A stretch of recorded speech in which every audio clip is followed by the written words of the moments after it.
Sports rivalries. You love them and you hate them. You love them when your favorite team comes out on top of those purportedly dastardly demons down the road, and hate it when your squad is squashed by them. For example, the BYU-Utah rivalry. In the weeks leading up to the big football game, everyone wants to know your allegiance so they can praise or potentially vilify you. Will you be rooting for red or blue? One of my former neighbors was badgered by coworkers to pick a side even though he's from California and had no allegiance to either school. Steve Tate knows what this is all about. We're not red or blue here. If you ask our kids, they're confused because they're like, we got to pick a side. Which is interesting since he played football for the Utes from 2005 to 2007. You know, I'm sure BYU fans didn't like me at the time. Hopefully after all these years, they've forgiven me. But I played with emotion. Steve and his wife, Savanna, have friends on both sides of the rivalry, like BYU head coach Kalani Sitake. Kalani was at all of our events all the time. I mean, our oldest calls him Uncle Sitake. So BYU's family to us, too.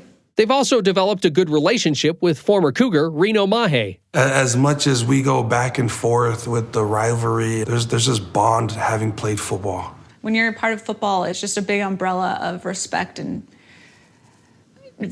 fans, it's different, but this isn't fanhood to us, this is family. I think fanhood is great, but let's put perspective in this. This rivalry for me, it's very superficial. Don't get me wrong, we're competitive. You know, we're a competitive family. We like to win, we hate to lose.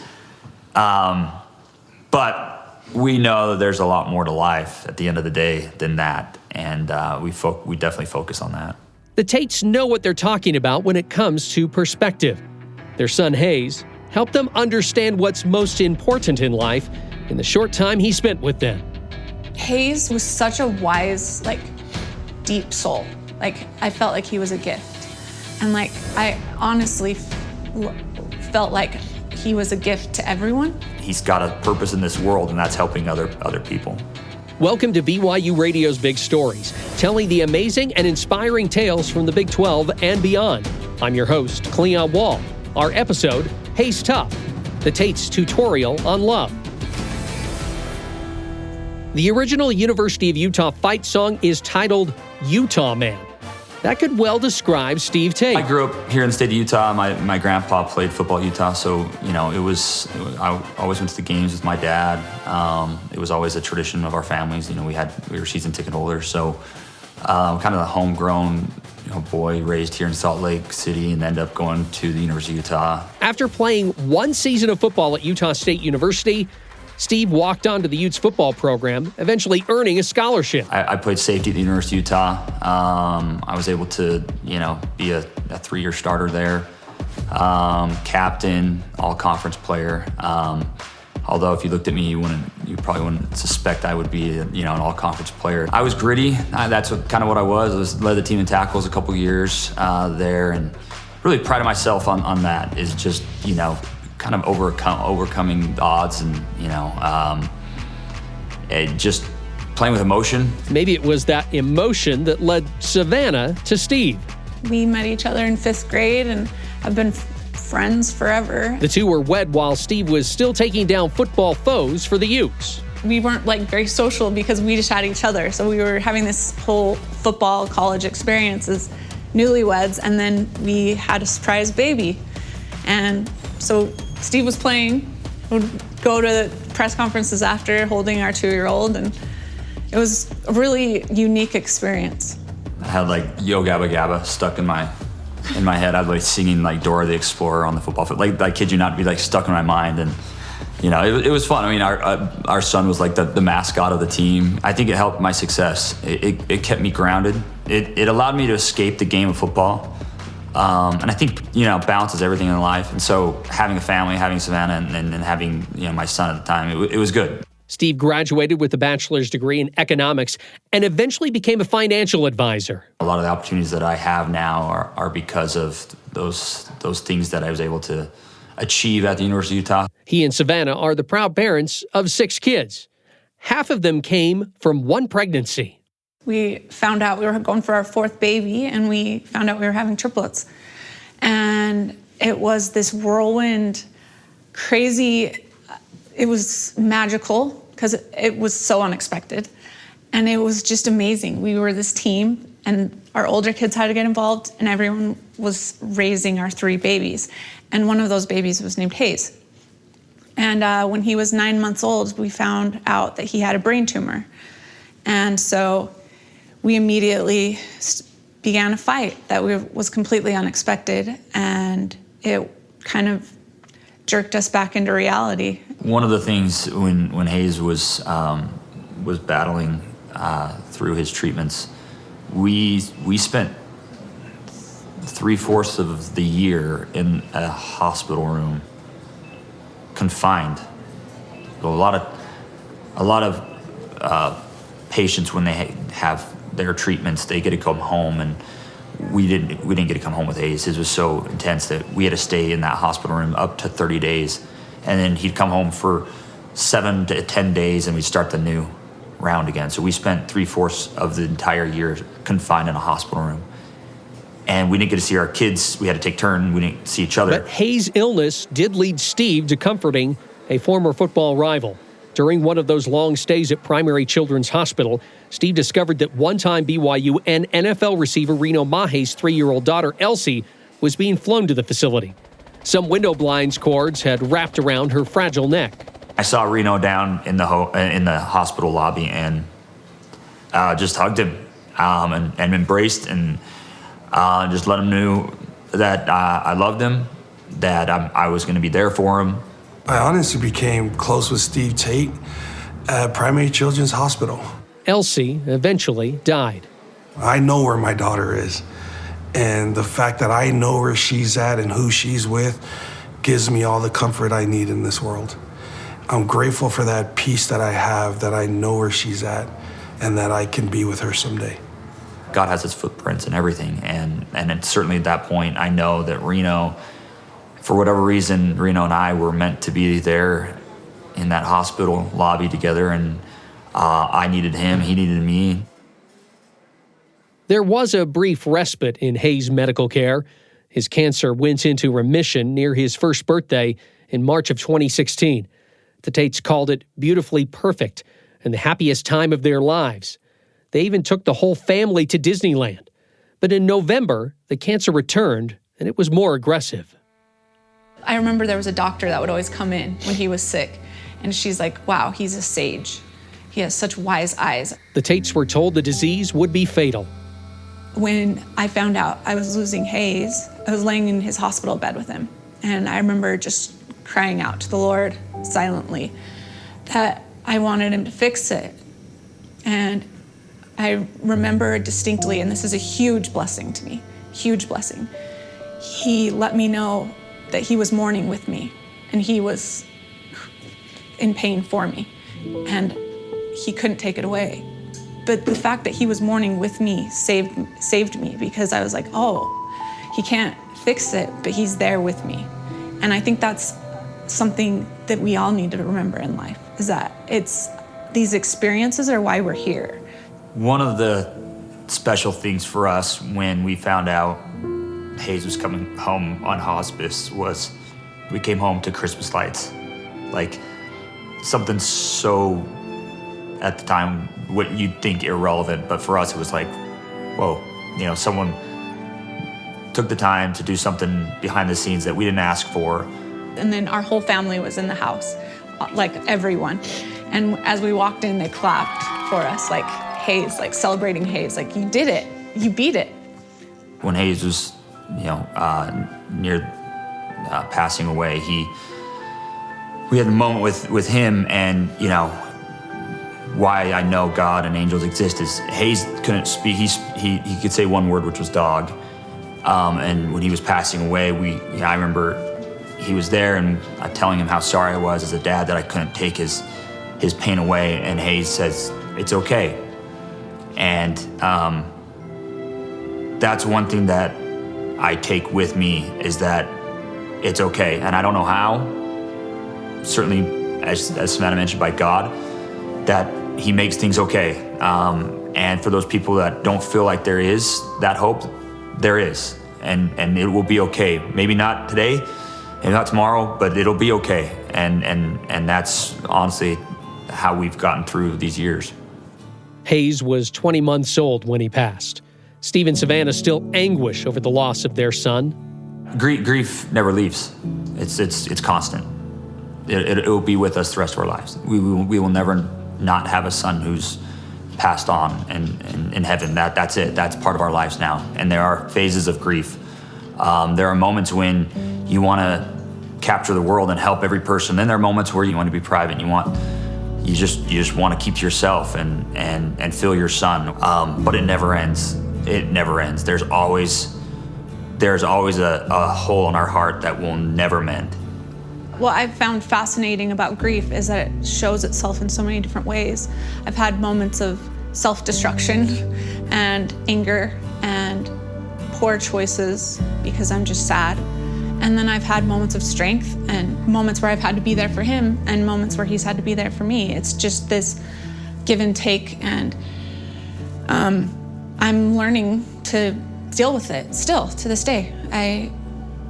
It ebbs and flows, but there's more good than bad now. So I went for years not forgiving God. Like I went a long time not forgiving him because, it didn't turn out the way I wanted it to. But knowing ultimately now as years have gone by, that's not his job. His job is to comfort us when it doesn't go our way. And if we seek that, he'll always be there to help us through that.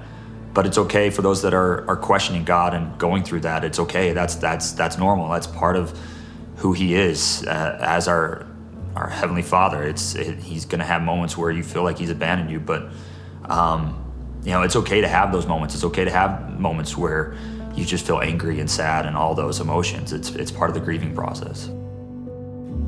Honestly, one of the hardest parts about losing a child is that everyone else's lives go on. There's a honeymoon phase to it where they really hold you and rally you, and then that honeymoon phase ends and you're left alone with your spouse and your kids to deal with it. But not everyone abandoned them. Not everyone forgot about Savanna, Steve, and Hayes. There was someone that would drop a Diet Coke off on my porch, ring the doorbell, and leave every day, for a few months. And that was life-saving, because it was just they remember me. I don't have to talk to them because I don't really want to talk right now. And it was so simple and so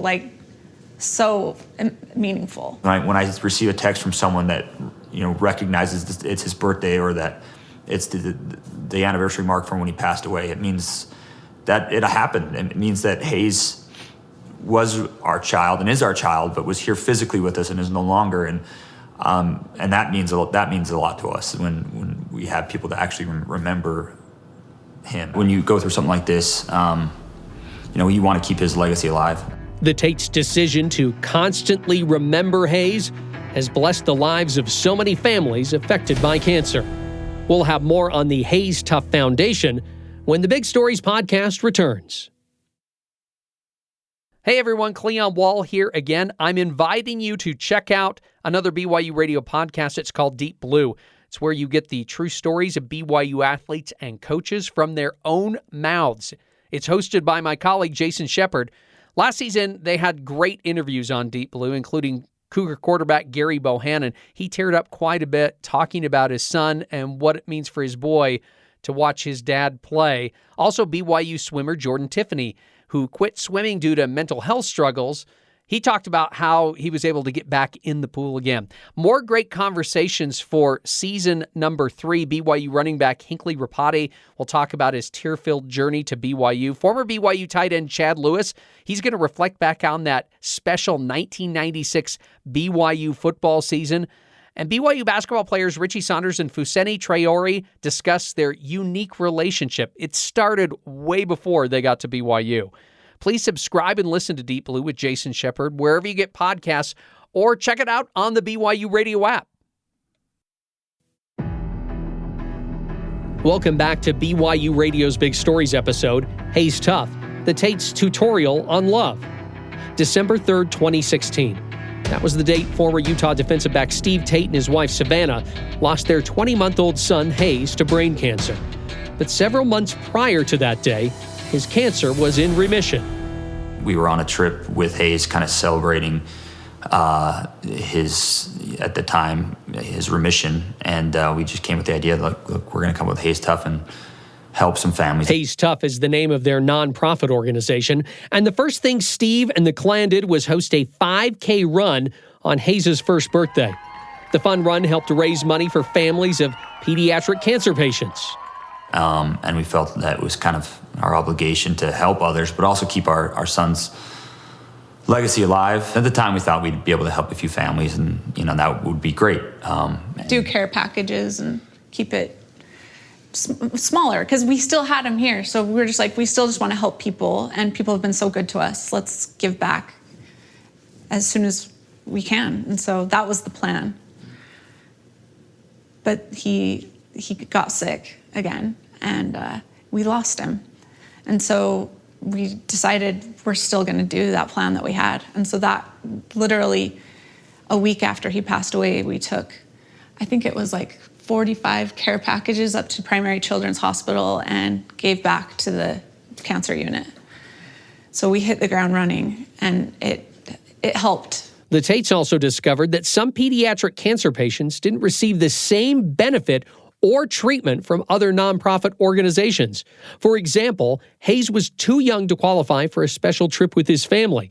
Though the Tates had the funds to celebrate Hayes one last time, they believed others would not have the money to make those same type of memories. There are a lot of kids that fall under this age who their families deserve, a lasting memory, a celebration, or, one last trip together before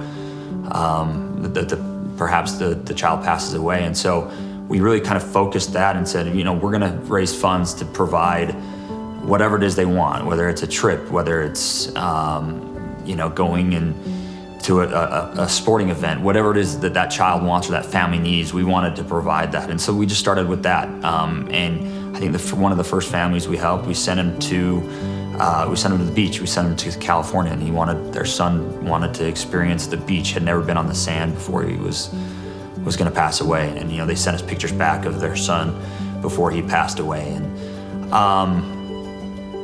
that's really what the vision was. So we have a son named Wyatt, and he's our only child. Emily Page is Wyatt's mother. At the age of 10, the family found out Wyatt had brain cancer. He went in for surgery on a Monday.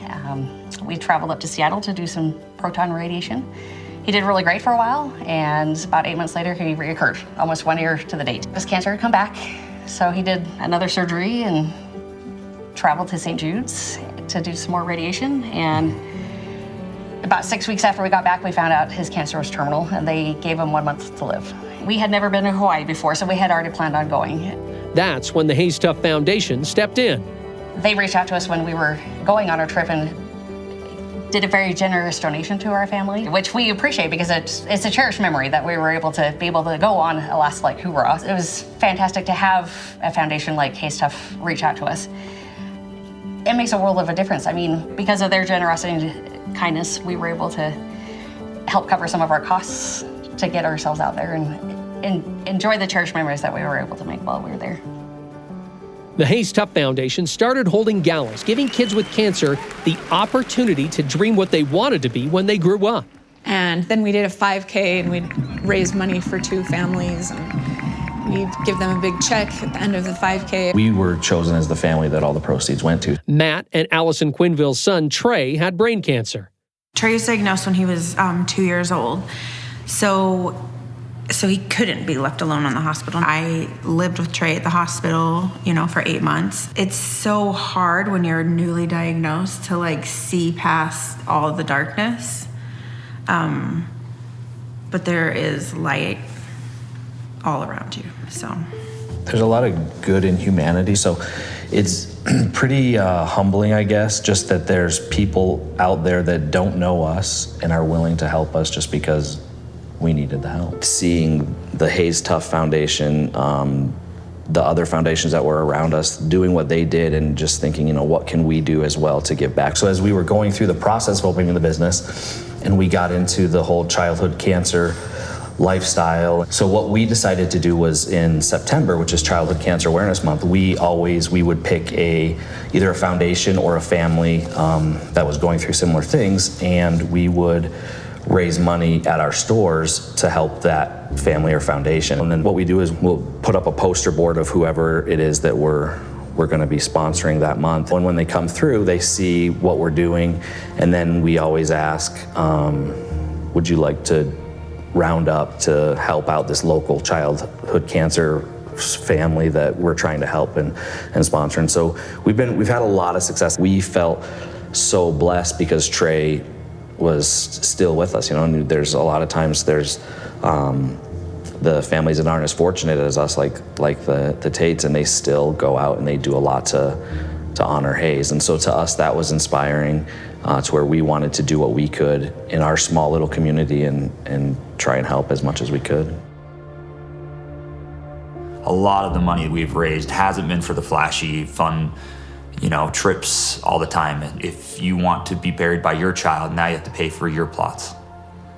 So what people don't realize is that comes with a cost of north of $15,000 to $20,000 often.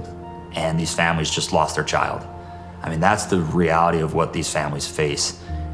And so much of what we do is we step in and we take that off their shoulders, whether we do it behind the scenes or send them a check. And sometimes it's for dentures. One of the kids needed dentures because the chemotherapy rotted their teeth, and this is a child that was in middle school and couldn't go to school without being embarrassed because they didn't have teeth, and so we paid for an oral surgeon to give them new teeth. Everything changed for the foundation after the COVID-19 pandemic. The galas and 5K runs went away. We were able to quietly continue to help families behind the scenes, and really, that's just as fulfilling, and the public doesn't get to see it as much. But it's amazing how people still are in need. So whether it's sending out care packages, we have on our site, people can sign up to get a care package, and we load it up with lots of toys and a Kindle and stuff like that, and we mail it to them. And then a lot of times we have cancer families who reach out to us and are like, hey, there's a newly diagnosed family, if you could reach out to them, or just followers of ours will tell us about new families. And so it's a lot of that behind the scenes of reaching out to families, being there for them, and then sending them a check if they are in need.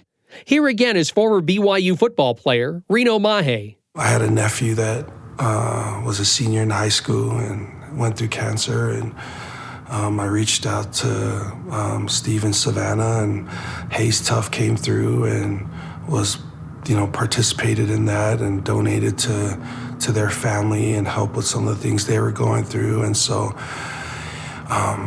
they're just amazing people, and they're just a great example. When we started the foundation, again, our hope was to provide just one family that relief. And if we can help more than one family every year, then I feel like we're keeping his legacy alive. It's Hayes that really directs us. He has a huge say in what happens and where we go. We both believe that he leads us. It's evident. Hayes sends us hints. We call them Hayes hints. Those are hints from him, knowing that he's in our life. And we get them often. One of the most incredible experiences we've ever had was Savanna and I went on a trip to Barcelona. We always tried to find a hospital, a family, wherever we go to travel to help. And so Savanna had arranged, she found a family in Spain, in Barcelona, that we could help. And we pull up to the hospital, and we pull up, the driver drops us off, and we have to cross the street to get to the hospital on our right. And across the street towards the hospital, I hear this Senior Tate. I was like, Senior Tate? And I look over, and it's this bearded man, kind of rough looking, smoking a cigarette, this Spaniard. And I look at Savanna, and I thought, is this the family we're helping? She said, that's not the family we're helping. I don't know who this guy is. So I brush it off like I'm hearing things. He's like, Senior Tate, and he's trying to get my attention. He's calling me over. You know, I approach him, and he comes and hugs me and says, I can't believe you're here. And I just, to my astonishment, I asked him, what do you mean? He said, I follow you. I followed your story. I followed Hayes. I can't believe you're here in Barcelona. And he says, my son's sick. My son's up right now in the hospital room, and he's going to pass away. I think he's going to pass away. But you let me know it's okay. You let me know it's okay. And we embraced, and knowing that I needed him just as much as he needed me, we left then to go on a cruise. And I got an email from him, and he said, my son just passed away. But I want you to know that it's okay, like you've let me know that it's okay. And that was one of those moments where I'm like, this is so much bigger than we all realize. We're all just experiencing, you know, celestial things here on earth. And that was one of those experiences, this spiritual experience that was not by circumstance. That it was God, it was Hayes, put me in the path of this stranger in Barcelona. I mean, it started to feel like it was about us, and then like 2020 happened, and it was like reality hit, and it was like a reminder, no, you lost your son. Like, this didn't fix it. Like, we just kind of decided like to like make it more private and just do behind the scenes stuff as part of that grief. But what I appreciate about doing this story is it allowed us to remember. It allows us to like feel it again, and to remember that it was real. And so I think this is God's way of being like, nope, you gotta share it, and you gotta put yourself out there and be vulnerable, because this is what life is all about, and people need to have each other. I think this allows us to show that we're human. We're a family that is constantly trying to navigate this world of grief. And so I think it was time for us to really put it out there to show that we are human. And we still haven't figured out this grieving world. We probably will never figure out this grieving world. And hopefully this allows those that are experiencing something similar to find hope, understand that they're not alone. Hayes Tough, the Tate's tutorial on love, was written and produced by Cleon Wall. Music and post-production by Finn Morrison. Make sure you watch BYUTV's Big Stories by logging on to BYUSN.com. Big Stories is a production of BYU Radio.